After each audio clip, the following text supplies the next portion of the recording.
Ushaqekile umphakathi uzwa usizi oluqhubekayo endaweni yasoKhahlamba ngaphansi kwedolobha iWinterton elizungezwe ngamaplazi.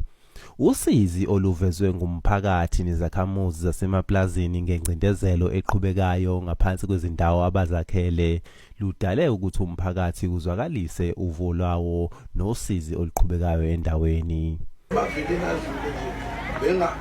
Bengafuni ukungcwatshwa kwazodingeka ukuthi manje siyoma sime kanje siligubhanga qibani sahamba sekuqitshiwe. Uyabona enye yezinto esinazo phakathi ithema esifika wasebenzisa eplazini wathi asirete lokho kuyinto inyanga nenyanga siyarenza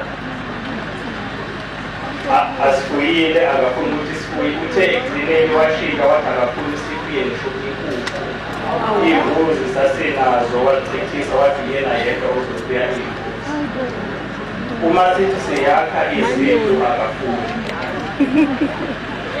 waseshaya ngomthetho ukuthi noma kuthiwa kwakhile indlu uma kuthiwa uyayipenda ngaphakathi mhlawumbe ushika upende kumele ukuthi uziye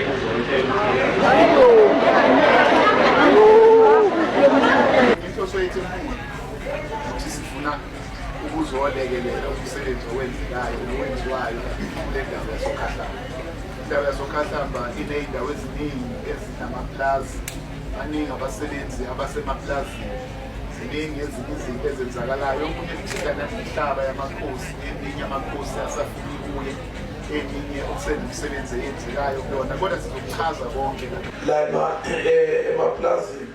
Umuntu kodwa wazalelwa khona uneminyaka ewu7 bese kuba nendoda umfana nje ufika eplazini afika esefuna ukuthi akaphume umuntu. Sibe nabanye abangafuni ukusayina nxa sisinsiza ngaphakathi siyofaka ugesi siyofakana bangafuni nje uthola ukuthi akayisayini ngoba phela i-title deed noma i-title lakhe awukwazi ukwenza ngenkani lokho. Esithi umnyango ake ugxile lawa wodwani la emaplazini, abanye bali ukuthi kungcwatshwe ngaphakathi, abanye balima amathuna abantu balithi, abanye bamba imisele emikhulu ukuthi ungakwazi ukufikelela kubantu bakithi bawuhamba ngemoto. Kuningi nenguqede izinto ezimbi ezenziwa yilaba abamhlophe la becindezela.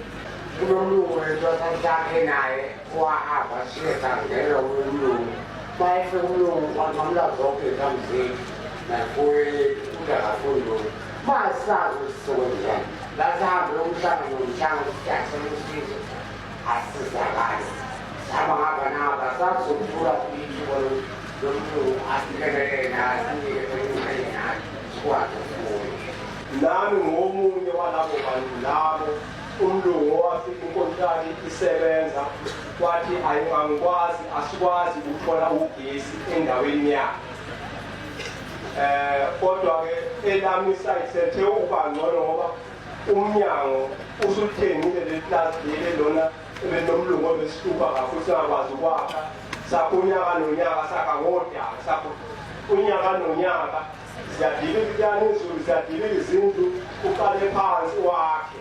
Umnumzane Jomo Sibiya uzithathile izikhalazo zabantu wabesethelela phezulu ngokuhle oqukethwe ngumnyango wakhe wachaza. Sinohlelo lapha emnyangweni la esiregister khona abantu okwazi ukuthi kule database esinayo iy'nkampani ezahlukahlukene ziyakwazi ukuthatha khona ngisho kunamathuba amanye khona umnyango amathuba ewakhayo sizokhuluma ngayo.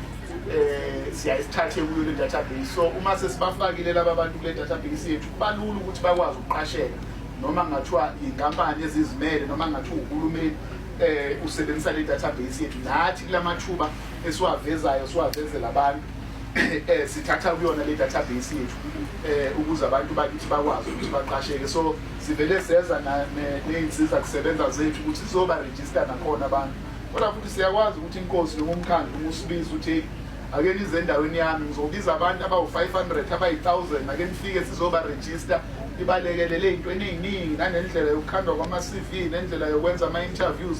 Zonke lezo zinto siziphethe sihamba nazo futhi siyakwamukela uma nisidinga ukuthi size kini ngaphandle kokukhokha imali. Sizela thina ekutheni sizokwenza sikwazi ukulekelela abantu bakithi ngoba abantu ukungasebenzi kwabantu bakithi ikona kusibuyisela emuva kakhulu njengesizwe.